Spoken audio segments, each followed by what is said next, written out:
Every new year, I always think about my knitting and how I want to make all the things. And every year I say, I'm not. I'm the first to get distracted by all the new shiny pattern drops on Instagram and Ravelry by all the designers, all those make-alongs that everybody's doing together. But for 2026, I decided to do something a little different this year.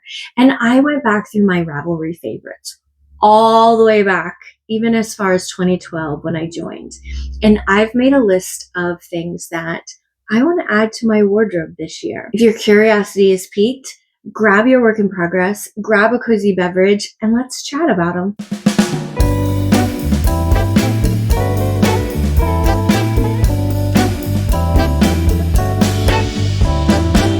Welcome back, friends. My name is Melissa. I am the dyer behind Rising Tide Fiber Company. If you are new here, welcome. If you're returning, welcome back. Happy New Year, everyone. Today, I'm locking in my Make 9 for 2026. This is a trend that I have avoided for years because I never wanted to commit because, oh my gosh, there might be something new and shiny that I wanted to do. But I'm actively seeking a slower process to my knitting. I'm definitely a project knitter, not a process knitter. I always want that end thing. But what I've learned about myself is that sometimes I jump on these bandwagons of making what everyone else is making, and I get partway through the project and realize it's not me, and I end up frogging it. I've broken down my Make 9 into 4 categories.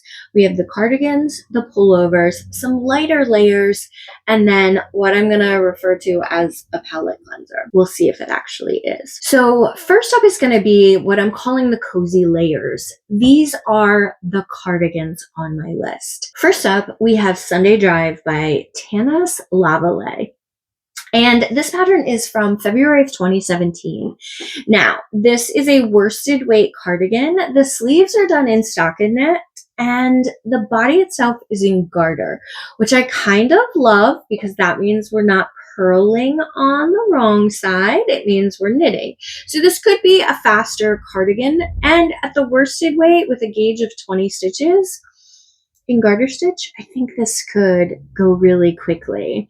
Now, I will say it is knit on a US 7, and the sizes available, it says as a finish bust closed, it's between 33 and 55.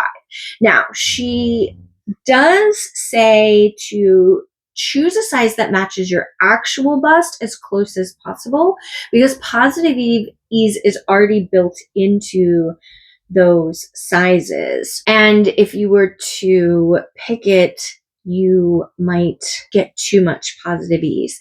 There's not a ton of information about sizing. And to be fair, this far back, we're going to find patterns that are not size inclusive. It wasn't a conversation we were having in the new knitting community.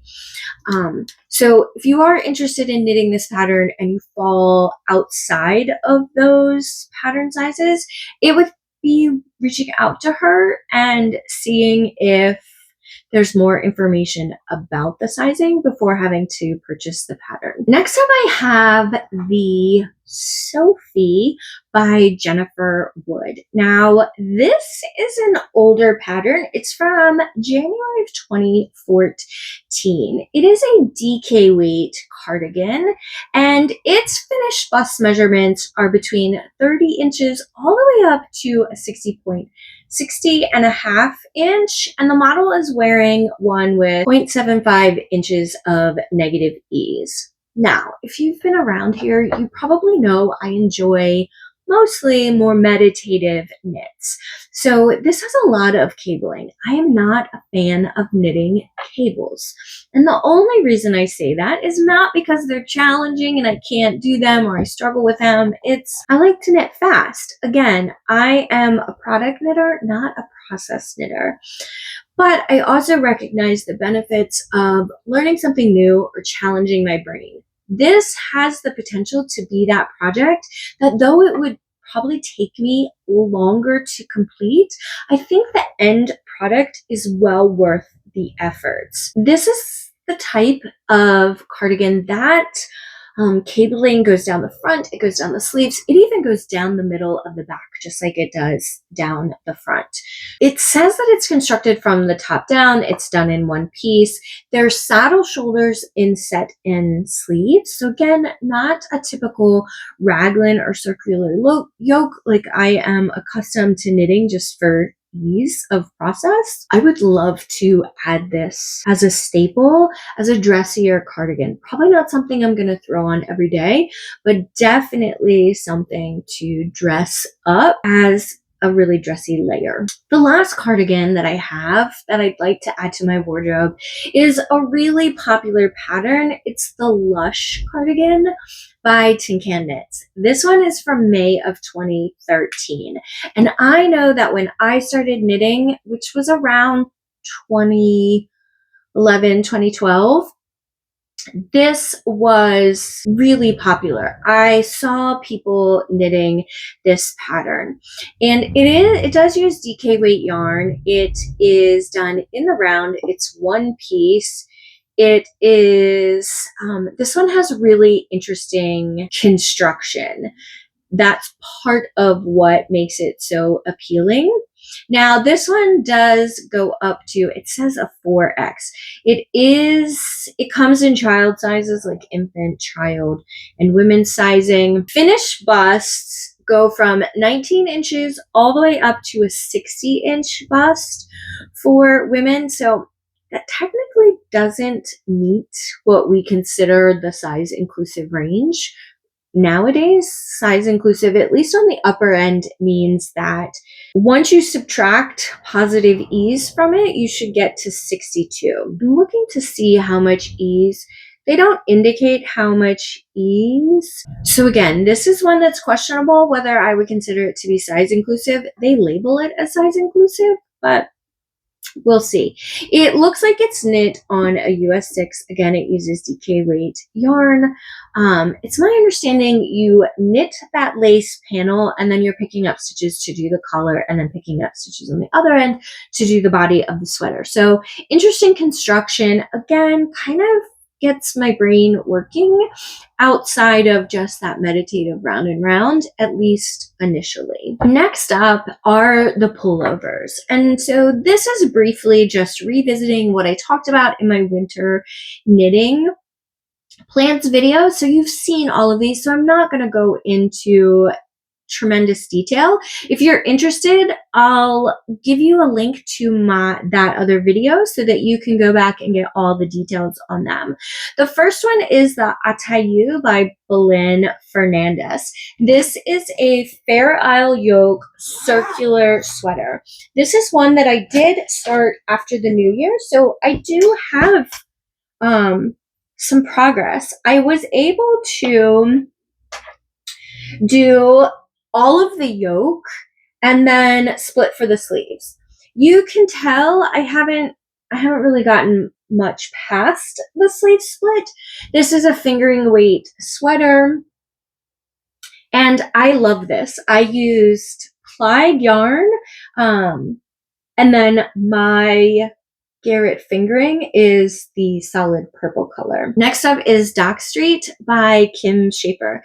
Kim is a member of my knitting guild, and our guild voted to do a make-along for one of Kim's patterns and then incorporating, because she's a Maryland dyer, and then incorporating Maryland yarn and wearing it to the Maryland Sheep and Wool Festival. So Kim and I presented a lot of ideas along with Ann Weaver from Plied Yarns, and we're hosting this knit along for our knitting guild in hopes that everyone will get into the community spirit and work on this sweater.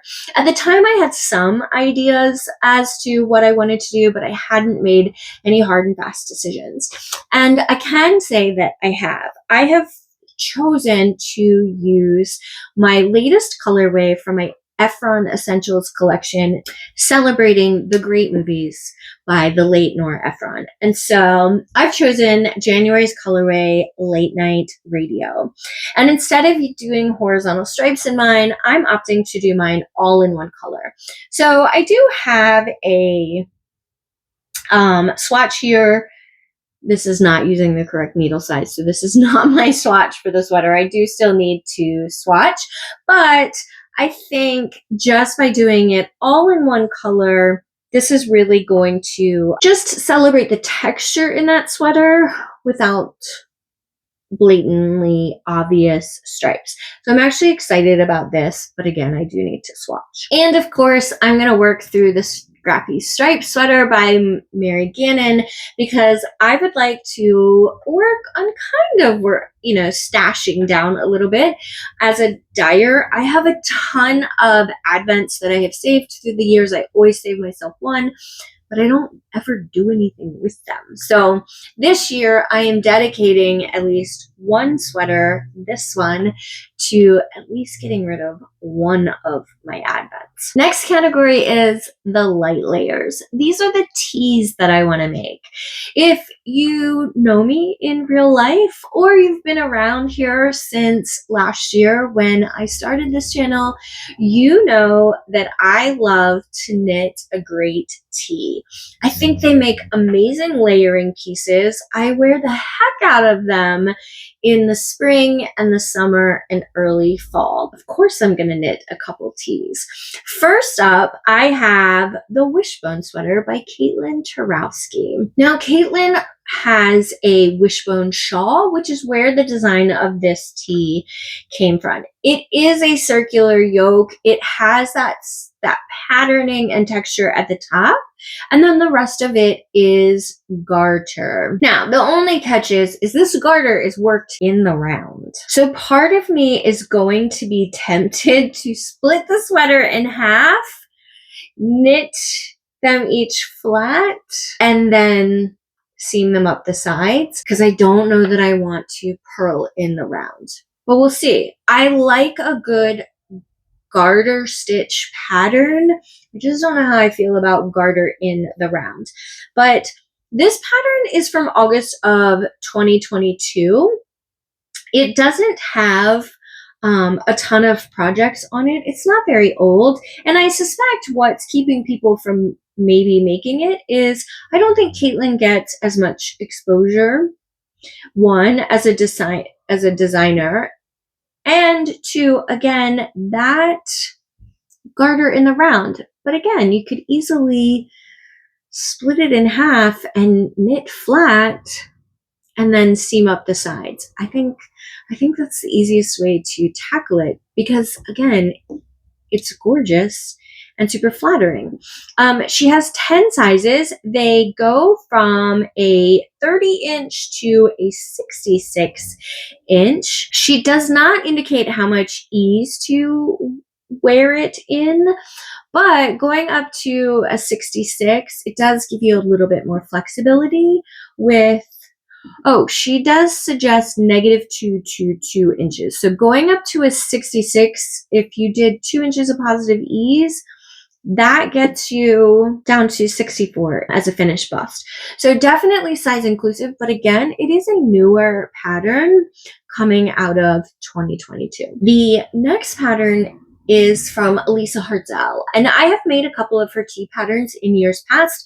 Last year I made the Magna Flora, which is this beautiful tee that has this lace paneling in the yoke. I also made her Wild Flora, which was a t-shirt I made out of Juniper Moon's Cumulus, so cotton. I have worn the heck out of that t-shirt, even though it's all cotton, so it kind of holds sweat. It's definitely a spring or fall tee. I don't wear it in the summer unless I know I'm going to spend the majority of my time in air conditioning. This year, I would like to knit her Winifred tee, and this one is from September of 2023, so not terribly old per se. It's another fingering weight, and again, this is a pattern that just doesn't have a lot of projects on it. So I think it's one of those tee patterns that got overlooked in the process. This one says sizing goes from 34 inches to 62 inches. And it says to choose a size with 0 to 5 inches of positive ease. So if we follow the guidelines of subtracting 5 inches from the 62 inches, we definitely fall out of size inclusivity. But if you stuck to less ease, we're still not squeaking it through. And part of me wonders if that's just because maybe she didn't have testers for larger sizing. It does use a fingering weight yarn, single plied. She used merino linen, which I carry. My willow base is 90% merino and 10% linen. So I will probably do it in that yarn. So the last pattern to round out my Make 9 is not a sweater. It's actually a pair of socks. And this pattern is from August of 2023. I think this pattern is gaining a little bit of traction because Molly from A Homespun House has been knitting it. I think she's knit a couple of pairs in it. Florence Miller is known for really great pattern writing. She's written a couple of sweater patterns that beginner knitters have really raved about. When I did my Everything I Knit in 2025 video, all 19 pairs of socks that I knit were plain vanilla. And so I would really like to get outside my comfort zone without the pressure of the holiday season and all of that to knit a pair of textured socks. And these are a really pretty lace pair, and it's my understanding that that lace pattern is pretty intuitive. So my hope is that I can do these again to kind of stretch my brain and get out of constantly knitting meditative type knits. So I'd love to know, have you made a Make 9 for this year? Or have you done it in years past and failed at it? Or I know many of you are probably mood knitters and want to make decisions in the moment as inspiration strikes. So let me know in the comments, are you planning your knits? Or are you gonna fly by the seat of your pants? Next week, I'm gonna do a deep dive into doing a review on the new Like Flight needles. So until then, friends, happy making.